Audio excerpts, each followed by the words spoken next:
dès le moment où on a commencé ces répétitions-là, je me souviens, ce qui m'a envoûté, c'est ta voix. Ta, ta si belle voix, mais aussi cette façon que tu as de moduler tout ça pour vraiment nous raconter quelque chose.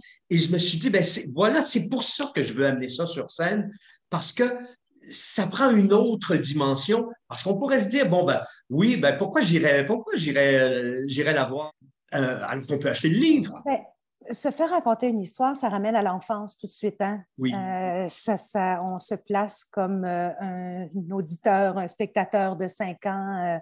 En tout cas, moi, c'est ça que ça me fait quand je me fais raconter une histoire. hey, dis-moi, est-ce qu'on a envie de faire, tu sais, le petit dialogue aussi, quand elle arrive, elle dit, t'es-tu folle? OK, parfait, on essaie ça. Oui, tu l'as. Je l'ai. Es-tu folle, Almanda?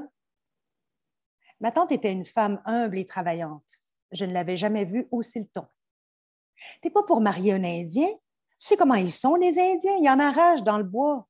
Toi, t'es pas habituée à ça. Ça n'a aucun bon sens, ma fille. Il fallait, j'imagine, un peu de folie pour prendre le bois avec un quasi inconnu, pire, un sauvage. Je vais m'y faire et ils vont m'apprendre la langue. De toute façon, ma tante, regardez-nous, c'est pas la vie de château ici non plus. On n'a plus de viande depuis 2 semaines, puis on se contente de la galette de sarrasin à table.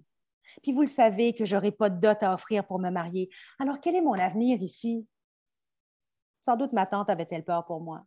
Se faire raconter cette histoire-là, ben, là, je me dis, ben oui, c'est ça qui est séduisant dans l'invitation, selon moi.